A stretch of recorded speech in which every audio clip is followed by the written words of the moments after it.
What's going on, everybody? Welcome on back to episode 2 of our three-part series on matrix reporting. Matrix reporting is something that, we've seen a lot of our customers leverage over the years with adaptive planning. Some are doing it absolutely great and leveraging all the features and functionality. Some people out there, there's some areas that we can improve on and show you some more ways to automate your reporting process. So, in today's episode, we're going to get a little bit more advanced than last time. Last time, Matt and I talked about kind of the basics behind matrix reporting of what do we absolutely need to have in a report? What are our filtering options? How do we drag and drop rows or elements into our rows and our columns? Things like that, right? Things that we wanted you guys to kind of interact with us and pull up reporting on your end and walk through it while Matt and I are walking through this. Last time, that walkthrough was going to get you guys up and running and get you some kind of easy, basic reports that you can still gain a lot of value of and drill into cells and pivot across your parameters. But in today's episode, we're going to dive a little bit deeper onto some more dynamic options that you all have, some of the calculation features and functionalities that y'all have, and a lot of ways to be able to, better automate this and get you guys out of a manual, laborious process that you may be in today from a reporting perspective. So, before we jump in, Matt, and let you kind of demo for the majority of today's session, anything you want to hit on from a matrix reporting perspective?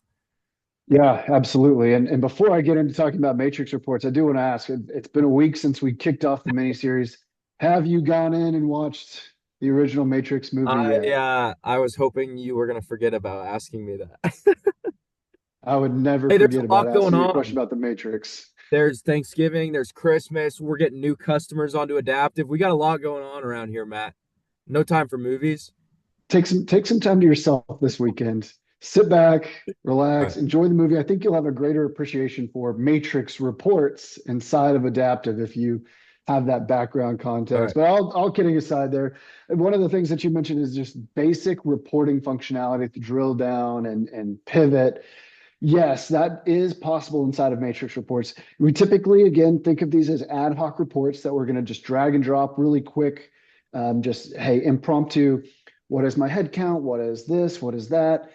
There's a little bit more that it goes into with matrix reports. There's BVA analysis, which is what we're going to hit on today. So, how do we take that next step in our matrix report development? So, while it is ad hoc reporting capabilities, it also is a little bit deeper than that. So, let's go ahead and just jump right in and let's Do hit the it. ground running and sort of getting deep with our report. So, if you're following along at home here today from the welcome page, if I want to get into reports, main menu, reports, I'm going to go into the reporting overview where I've got all of my reports.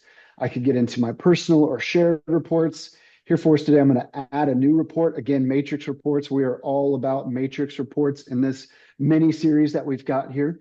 Very similar structure to what you saw Beau demo for us last week, where we've got our rows, our columns, our filters, and parameters. These are our core structural framework components of a matrix report. On the left-hand side, I have my element pane that's going to allow me to pull in all of my foundational data model elements, Attaboy. obviously. Levels, versions, accounts, and time. We need all of those to be able to generate a report inside of a matrix report inside of Adaptive. So what we're going to do today, again, taking it to the next step, we're not going to be pulling just a single account onto our rows and looking at time. What I want to do is I want to do something that's going to bring you all value, a BVA report, something that's going to be flexible, dynamic over time. And again, if you're following along at home, where I'm going to start here for us, I'm just going to go into my accounts. To try to keep it simple for us today, I'm going to go into my GL accounts. For us, I'll go into expenses and allocations here. I've opened up the hierarchy, a couple different ways that I can now bring this data over. If I want to have it expanded or collapsed, go ahead and bring it over, drag and drop again onto my rows. Now I've got expenses and my allocation accounts.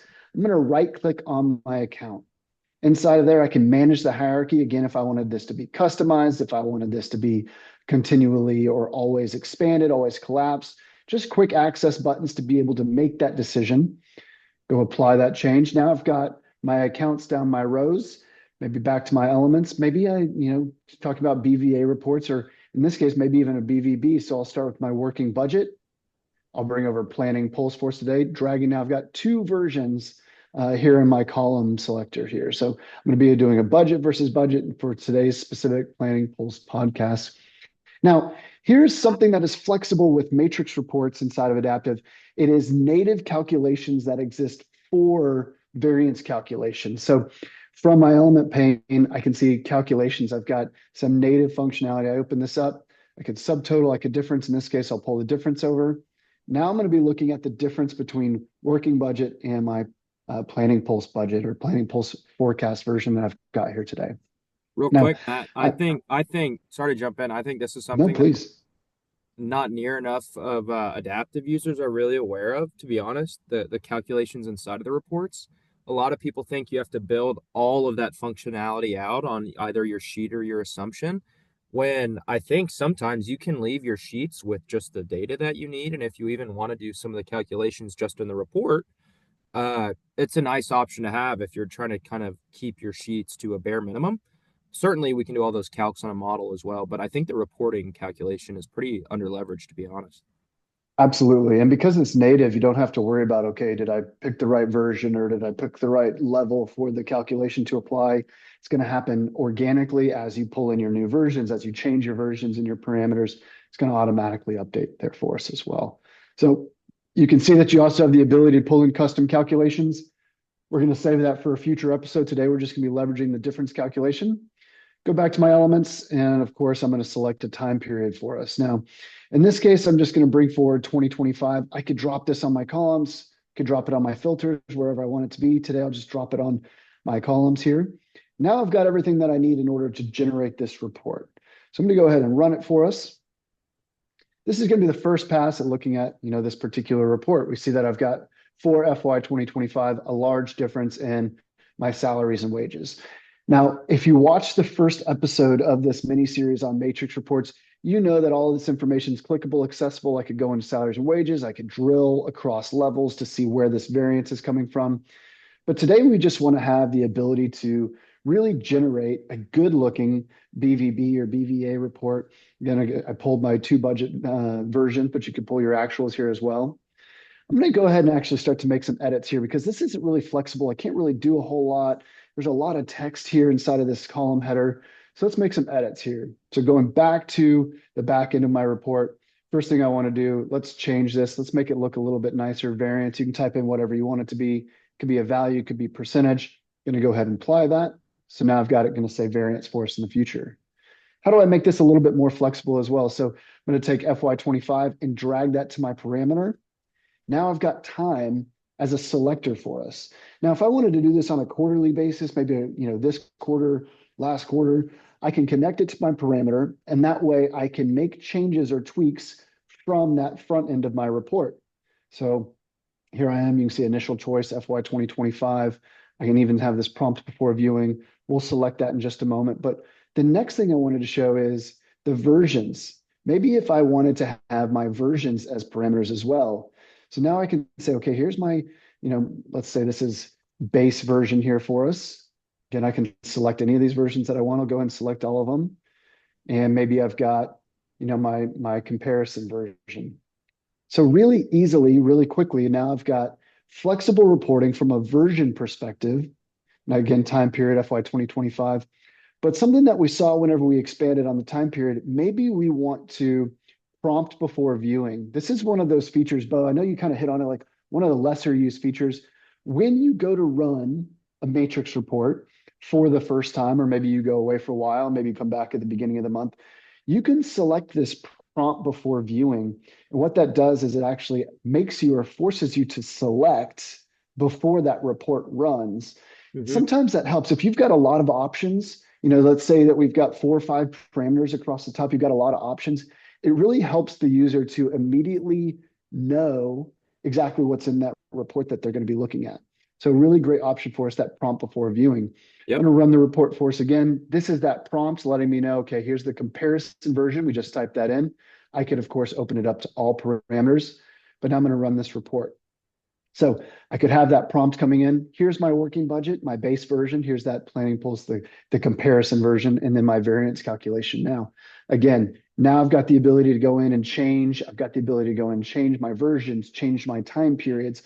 All of the information that I wanted to, if I wanted to change it, can be done from those parameters. Again, when you think of filters and you think of parameters, it's just adding rich comparison, rich choices, rich changes to that reporting output here for us. So the last thing that I'm going to do is really just think about something I said with that prompt before viewing. Prompt before viewing is really good if you've got a lot of parameters, you've got a lot of people using it. It really helps them to force that sort of tweak or force that change so that they know what they're going to be viewing when they look at the report.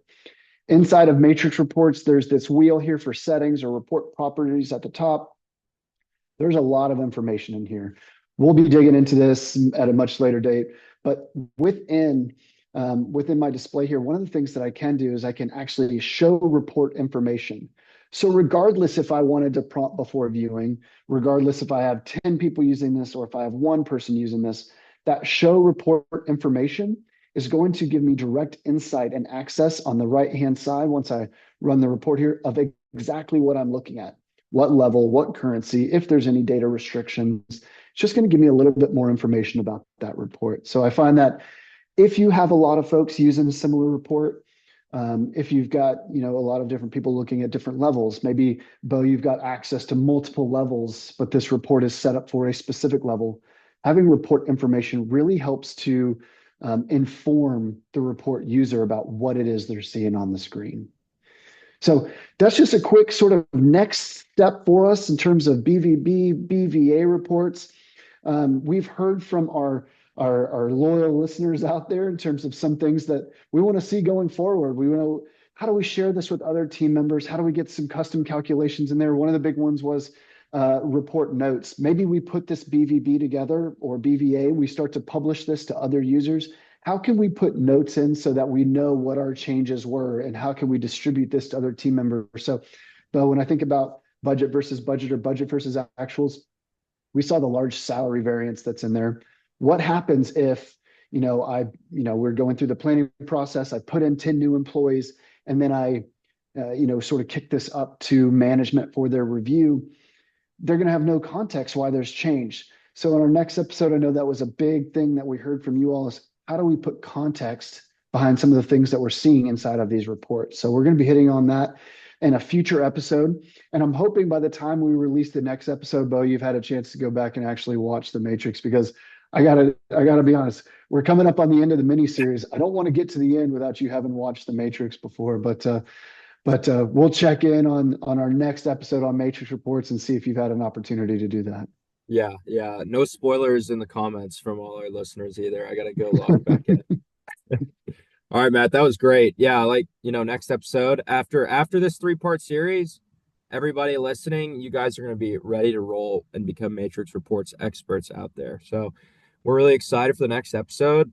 Before we drop off here, I think in the next series as well, or in the next episode of our series, getting into the sharing and the notifications and the sending and things of that nature really hammers home organizational wide adoption. So a lot of read-only users or people that may not be in the tool on a daily basis, right? We can make it really easy for them to go access these reports. We want as many people in your organization leveraging all the rich data Matt was showing in Adaptive, as many of them as possible. And a lot of what we're going to get into next time is going to show that off. So thank you, everybody. We'll see you in the next one. You can plan on it.